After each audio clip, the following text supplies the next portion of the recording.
Good afternoon, everyone. So, Reform UK is on a roll.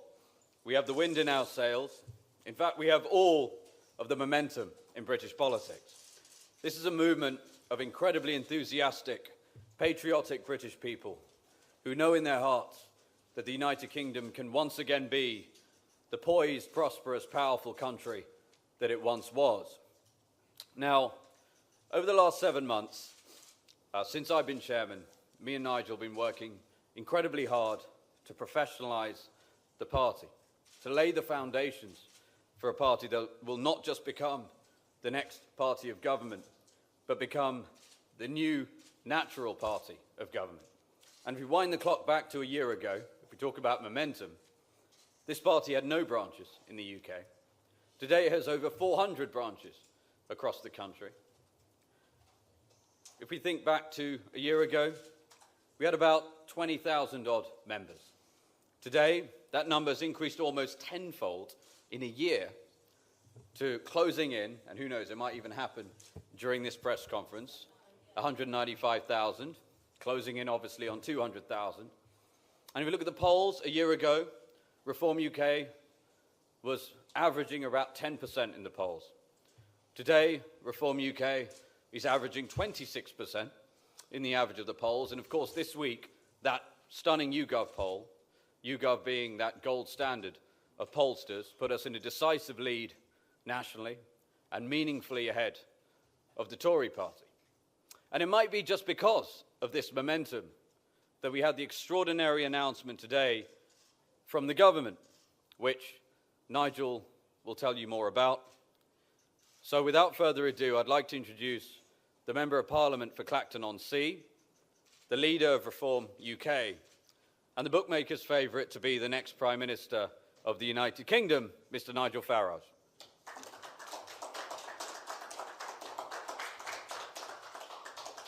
Zia, thank you, and I have to say very fortunate to have a chairman of such extraordinary intellectual ability as, I'm going to call him young Zia, because he really is young, in his 30s, and he's dedicated himself to this cause over the course of the last 6 months in the most astonishing way. And we're bringing tech into the way we run our political party in a way I don't think the Labour and Conservative parties can even begin to understand. And you'll hear a lot more about the way we want Britain to be for the 21st century as we run towards the next general election.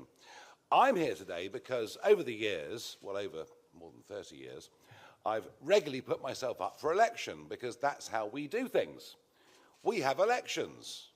We have up to set periods of time, and we judge those we voted for, whether we think they've done well or badly, and we have the ability to remove them. In fact, it was, if anything, the key motive behind voting for Brexit. 4 years ago, on the first Thursday in May, we had a big set of county council elections. 20 million people were eligible to vote, and it was a massive landslide for the Conservative Party. Boris Johnson was absolutely on the highs. They even managed to win the Hartlepool by-election on the same day. But a lot has changed since then. And not the usual ping-pong that perhaps we've seen mostly since 1918, of it being Labour, Tory, Labour, Tory. There is something of a difference, a change in the political weather, if you may. So I'm standing here today to say we think it is completely outrageous. In fact, despite the fact we're a very happy, optimistic, forward-looking party, we are blooming angry this afternoon that 5.5 million people in this country are being denied their vote on May the 1st this year. And we've got counties like Surrey and East Sussex and West Sussex and Suffolk and Hampshire where elections have been cancelled. Where we are particularly aggrieved is in Norfolk, where we did win the seat of Great Yarmouth. Even under first past the post, we still run the seat of Great Yarmouth in the general election. And in Essex, where James McMurdoch and I both managed to win seats in Parliament, where we came second in 5 of the constituencies, and where the opinion polls now put us as favourites to win Essex County Council. But the voters in Essex and Norfolk and Sussex and Hampshire and the Isle of Wight and Thurrock and Suffolk and Norfolk, they will be denied the opportunity to vote on May the 1st this year. The elections are cancelled. Now, I thought that only dictators cancelled elections, but no, this is the connivance of a now terrified Labour Party, and boy, didn't we see that today at Prime Minister's questions. And I was being shouted down from all sides. It was almost like old days in the European Parliament. I was thoroughly enjoying myself. And Conservative-led councils, who of course want to keep their money rolling for at least another couple of years. How long the cancellations last, whether it's 1 year or 2 years or more, we don't know. What we do know is that the reorganisation of local government is going to take up to 3 years to complete. And given that a term for a county councillor is 4 years, there is absolutely no justification for cancelling the elections of 5.5 million people other than the cowardice of the existing political class. And that's why we've launched our petition on this, which nearly 250,000 people have signed already. We are blooming angry. This is wrong. The political weather has changed in local government over the course of the last 4 years, and people deserve to have a say. So we'll fight hard and campaign in the areas that are still happening. There are 6 mayoralties being contested as well on the same day. We've announced 1 candidate so far. The candidate for Hull will be announced in a couple of weeks' time, and the rest will follow in good time. We will put up a candidate in every single district that is up in the unitaries and the counties that are fighting on May the 1st. We'll fight all 6 of the mayoralties, and I believe that what will happen on May the 1st is you'll see the opinion polls, which some could say are theoretical, and you'll see that, I think, come into practice. I'm also aware that we've perhaps been leading the way on the debate over the surrender of the sovereignty of the Chagos Islands. I'm aware that the Labour Party suddenly think we want to charge everybody £50,000 for a GP appointment, and we'll answer that. I'm also aware, having made this statement this afternoon, of our intent and our upset at what's happening to 5.5 million people, that unlike Kemi Badenoch or Sir Keir Starmer, Zia and I, who are at the helm of running this party, our MPs who are in the front row, are not afraid to have a press conference where any of you, whether you're considered to be favourable media or unfavourable media, have the chance to ask any question you want. So let it commence, but I'll make it very, very clear that we do not think that elections being cancelled is the right thing 4 years on from a Conservative landslide. The 2 parties have colluded so that people can keep paid jobs for another couple of years. It's wrong at every level, and I certainly know that in the counties affected, the vast majority of people will agree with us. Thank you.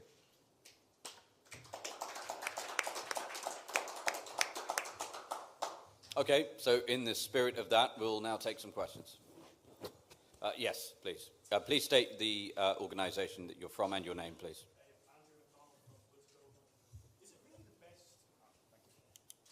Is it really the best use of public cash to hold elections for authorities that are about to be abolished?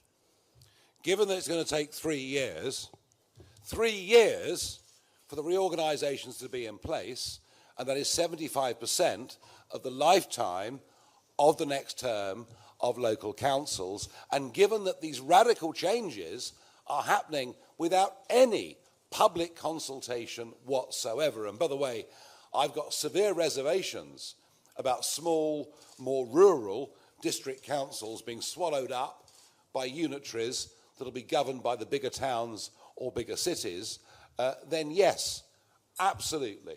It is ludicrous that we should extend the term, and in many cases on county councils, particularly cabinet, people who are quite well paid from the public purse. It is absolutely ludicrous that we don't take a temperature test of where public opinion is and have an open debate and consultation about local government. I mean, you know, do people actually want their local district council to be abolished? Do people think that a mayor going over 3, maybe even 5 unitaries in Essex is the right thing.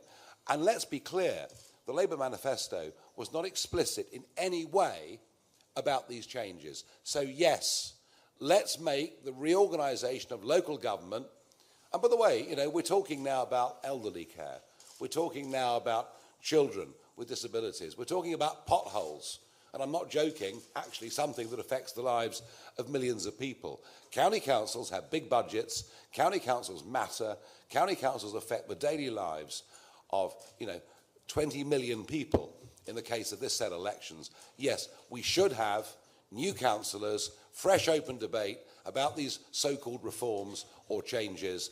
There is no justification for cancelling these elections whatsoever, other than sheer cowardice of what reform might do to them in those campaigns. Yes, please, the gentleman there. Thank you. Hugo Jai from the iPaper. Nigel, you mentioned planning to stand candidates in every district council. Does that mean standing candidates in every single seat that is going up for election, every single individual council seat? Do you know roughly how many people that would be and how many you've got in place already of those? So the original offering was for 2,216 seats to be up on May the 1st.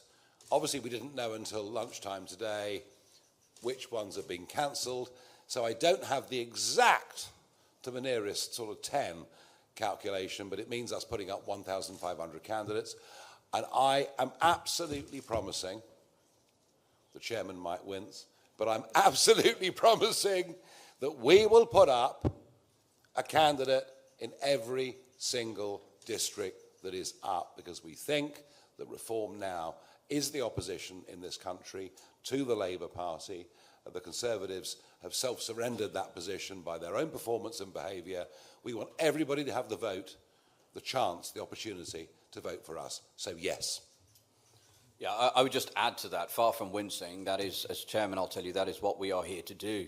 As if we want to be the next party of government in the United Kingdom, the least we could do is ensure that every British person who is going to the ballot box has a reform candidate to vote for. And to put that achievement in context, and we've been working incredibly hard, by the way, nobody more so than Nigel. I think it's really important to say that I know Nigel's this consummate performer in front of the media and has got this huge social media following, but I'll tell you, the majority of his time since I've become chairman, the majority of time since the general election, he has put into doing all the boring but incredibly important stuff if you actually want to win elections in a first-past-the-post system. So as Nigel said, just over 2,200 seats were due to be up in May. That is now as a result of the appalling cancellations that have been announced today. It's going to be about 1,600. In May last year, Reform UK stood in 7% of the seats that were up, and that was without a vetting process, as all of you will know. And so...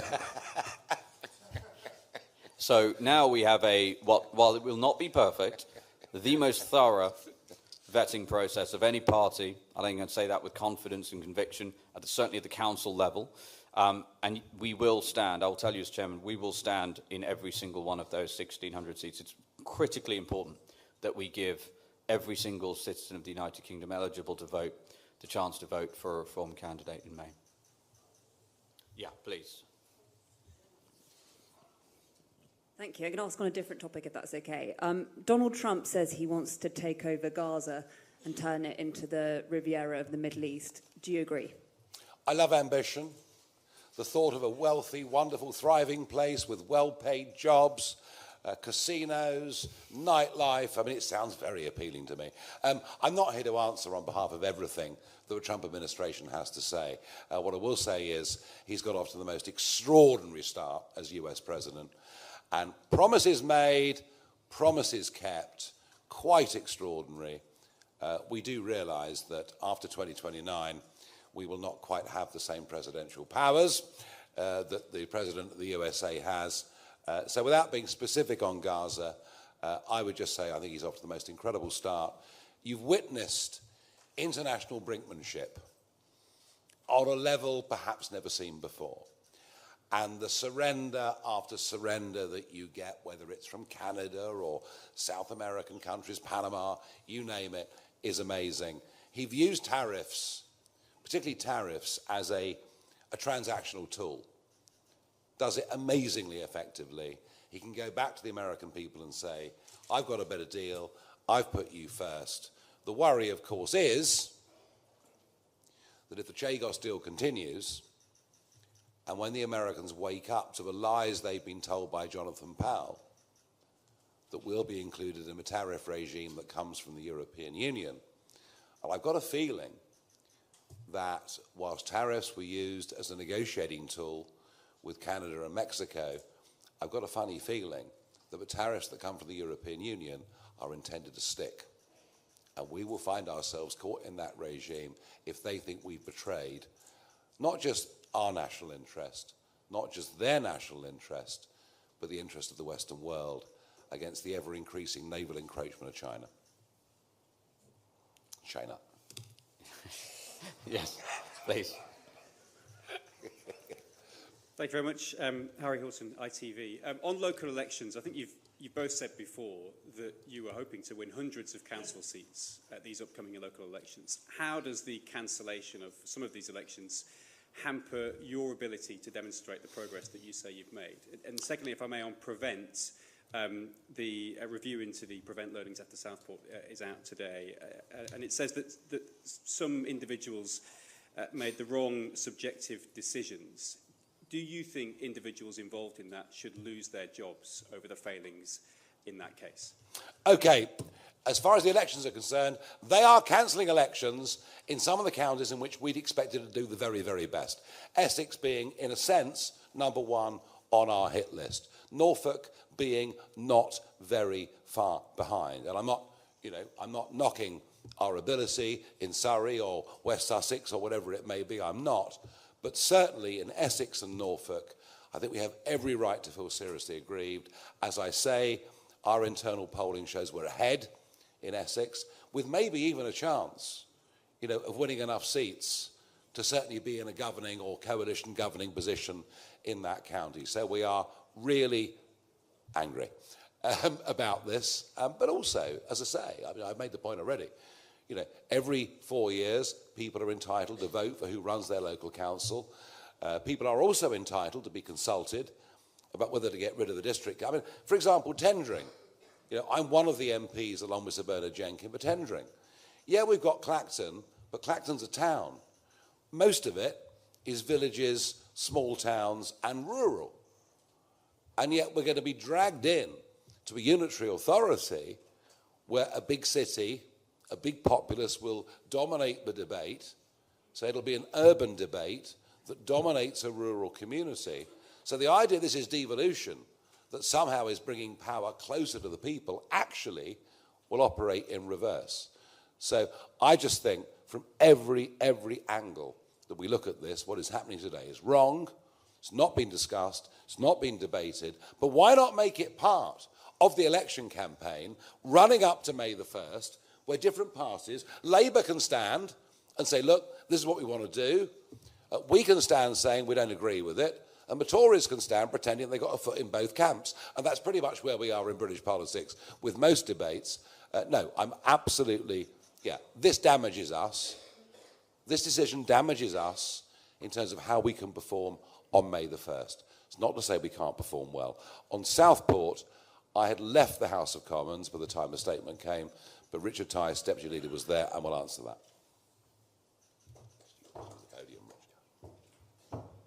Thank you. Yes, the Security Minister made a statement in the House of Commons, which I responded to, about the Prevent Learning Review.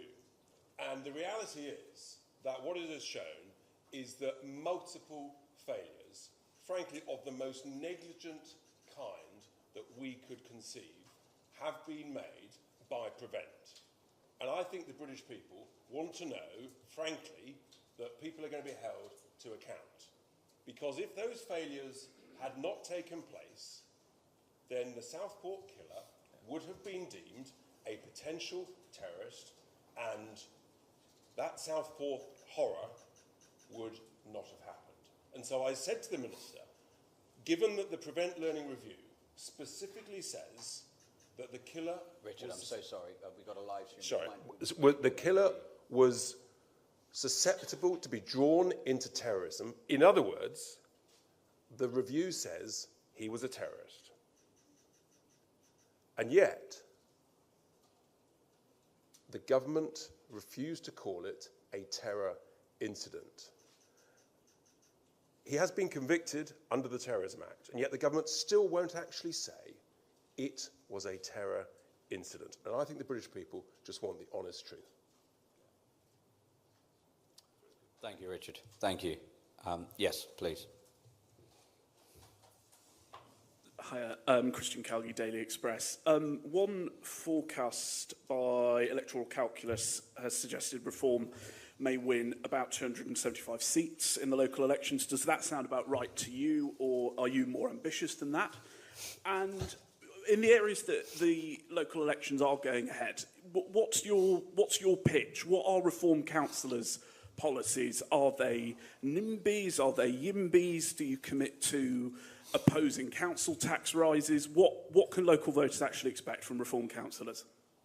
Okay, obviously we've got to recalculate our expectations. You know, I'd said a couple of times that a minimum baseline for us in these local elections coming up on May the 1st, a minimum baseline was winning 200 seats. All right? So if Electoral Calculus say we were on for 275, I was in roughly the right ballpark. You might revise that down by 25%, I don't know. Clearly, some of our best, strongest areas have been taken out, but there are still others in which we're going to be highly competitive. As Zia said, you know, we're vetting candidates to a level and a standard that no other party in British politics has ever gone to for local elections. You know, we've taken the messages from the failures of July the 4th last year very, very seriously. Doesn't mean we're going to woke out people with opinions. We just don't want the extremes. It's as simple as that. So look, let's wait and see. Let's wait and see what we can get. In terms of policy, you're going to be very surprised. You're going to be very surprised. We've literally been putting in thousands and thousands of FOIs up and down the country for some months. You are not looking at any previous political party that I led. You know, I mean, albeit they were very valiant and also incredibly successful. This is a completely different mindset. We are getting to the bottom of waste at local government. We're getting to the bottom of overpay of too many officials at local government. We are also going to shock you and surprise you when we show you some of the contracts that have been signed, and I'm talking 5- and 10-year contracts that have been signed by existing county councils for essential services that are being delivered very, very badly. And we're going to show you how Reform can fix it. We're going to show you how we can give better value for money for council taxpayers. We're going to show you how at local government we can do things better. And if we get that right, then we'll be able to show you in 2028, 2029, how we can do that at a national level. This is not a flippant campaign. We've spent 6 months on this.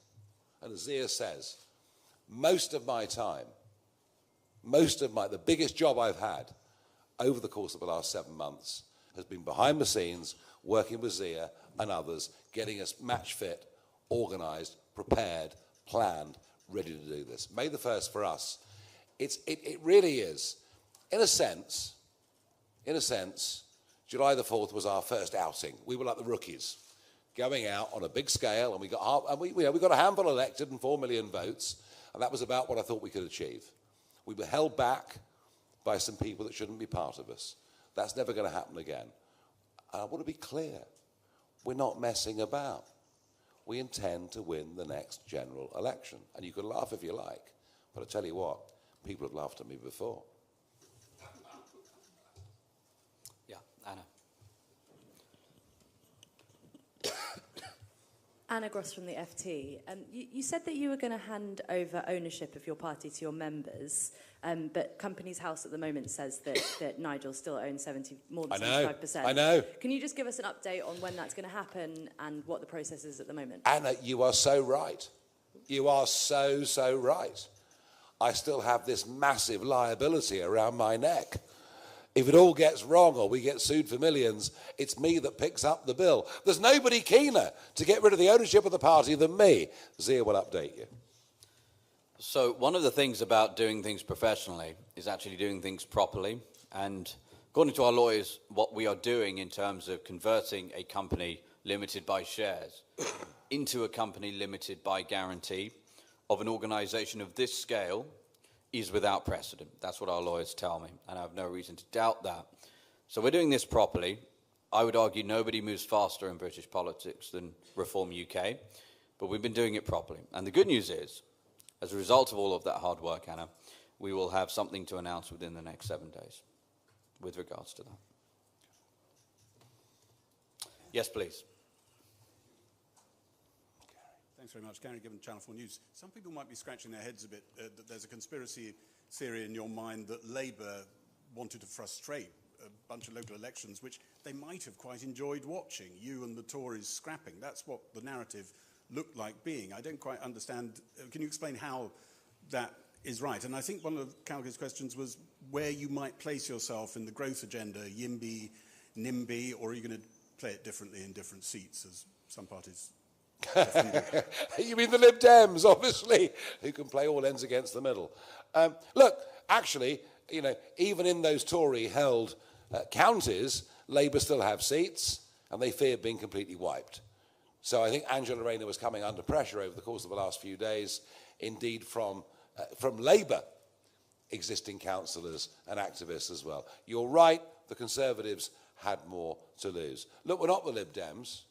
We're not the Lib Dems. We understand that mass immigration on a scale never seen in the history of these islands, an increase of 10 million in the last 20 years, sanctioned by both Labour and even more by the Conservative Party, means we have to build houses.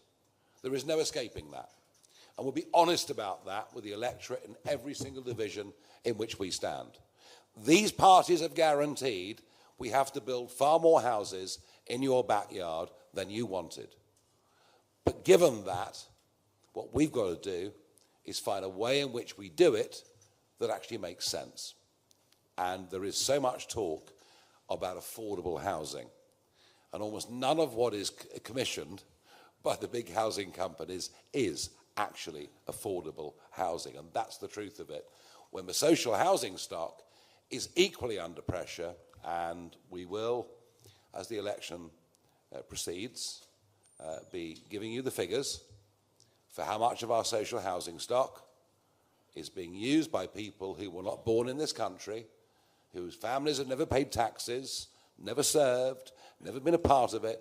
All of that will come out over the course of this campaign. We cannot afford to be NIMBYs. But that's not to say that we can't preserve the Greenbelt. And I do think on the outskirts of our big cities, just to extend urban sprawl forever and ever would be a mistake. So you'll hear a lot more from us on that. We know that houses need to be built. But we also know that if the Labour government succeeds in building 1.5 million houses, that will not even be enough for net migration into this country during the lifetime of this Parliament. So let's get real about some of these debates, and I promise you that we will. Yeah, I would just add to that, to Nigel's final point there, that every time I was on BBC Politics Live just a couple of weeks ago, and all the debate was about the supply and the planning issues. And as Nigel says, of course, we've got to build more homes.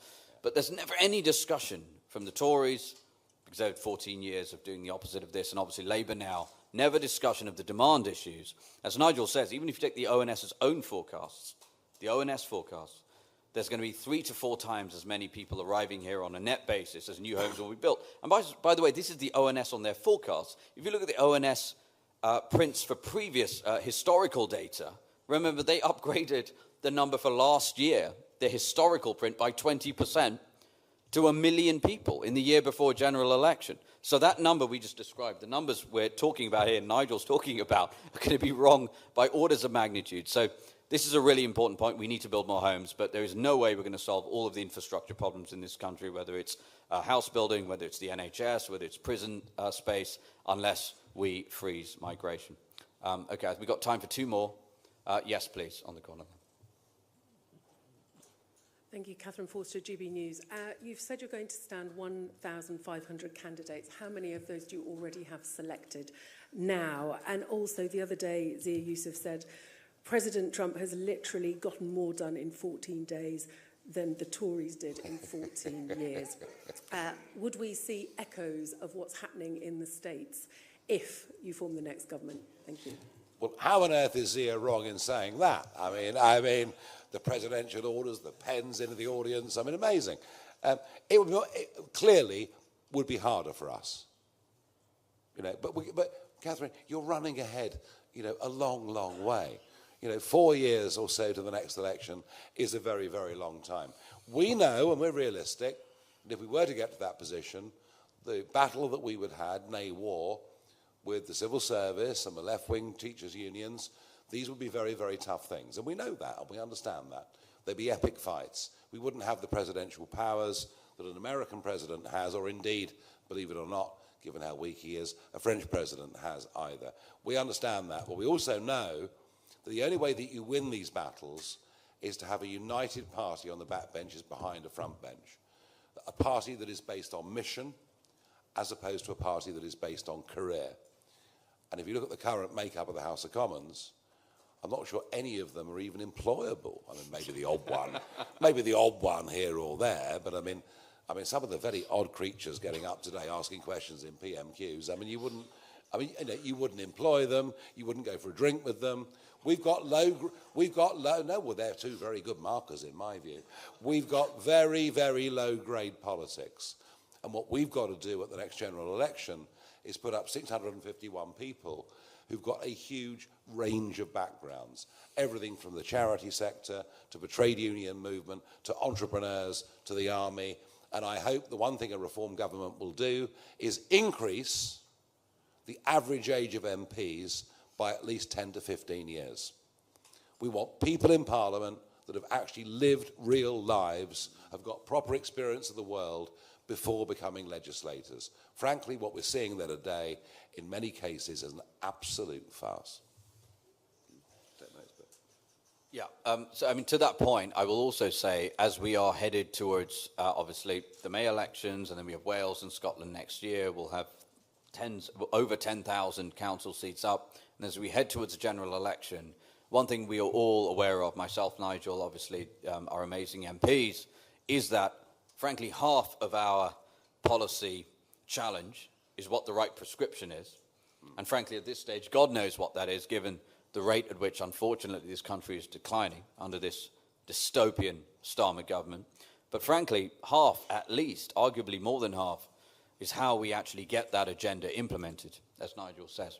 So you can be assured by the time we get to the next general election, we will, just like President Trump, huge contrast, right, compared to the last time he came to power. This time they basically self-funded their own, transition team. And that was why he was able to get so much done in such a short period of time. And while there is no such thing as an executive order in the United Kingdom, that can cut both ways because, the swipe of a pen of Trump today could potentially be undone by a president in the future. In the end, what matters is we do right by the British people. So we're going to be really clear with the citizens of the United Kingdom about what our policy agenda is. It's going to be pretty transformative by the time we come to power in 2029, at the time of the next general election. And we're working incredibly hard and we're building teams to be able to ensure that we are able to actually implement that agenda, whether it's ensuring that the civil servants do the things that we need them to do, whether that's ensuring that the country, as Nigel alluded to at the beginning of this press conference, stands tall ultimately as an AI superpower in what is ultimately now an AI arms race. Similarly, ensuring that our policies, the things that British people literally voted for, are not struck down by other powers inside the United Kingdom. Nigel has campaigned for decades on the sovereignty of the British people and their ability to vote out people who do not represent the interests of the British people. Denied today to 5.5 million people. Indeed, exactly that. And that's why we're here today. Okay, one last question. Yeah.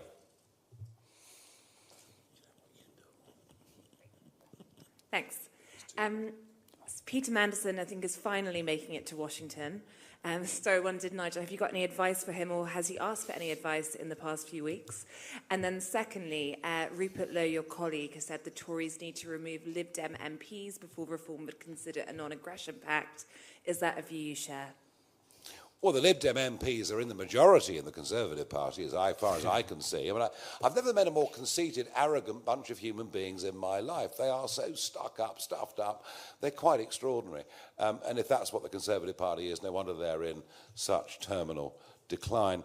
Peter Mandelson. So I got to know Mandelson, of course, because he was EU Trade Commissioner for 5 years, going back 15, 20 years. Master of his brief, no question about that. Absolutely brilliant on the detail. One of the great globalists, no question about that. Done his absolute best to eradicate the nation state over the years. Great mates with Deripaska and all the big billionaires who benefit from corporate rules and law. Look, you know, I mean, if you said to me, Peter Mandelson or Cathy Ashton, put your hands up, I'd choose Mandelson, I suppose. Is he the right man to be our ambassador in Washington? Well, you know what? The amount of importance or access he gets will depend on Team Trump and how much they want to deal with him.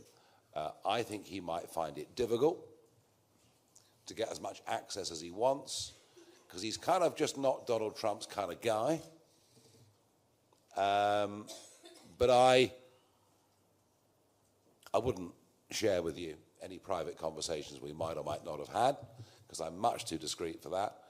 But if he wants my help in any way at all, I would give it, even though half my party would hate me, but I would give it because it is in the national interest that we have as good of relations between the UK and US government as we could have. But I want to just reiterate that so much of this depends on Chagos, far more than any of you are giving credit for. Jonathan Powell, our National Security Advisor, is a proper old Blairite smoothie, all right? He's been going around DC, meeting incoming cabinet ministers, meeting senior advisors, telling them that we have no option but to give up the sovereignty of the Chagos Islands. And given that dire position, and given how important Diego Garcia is,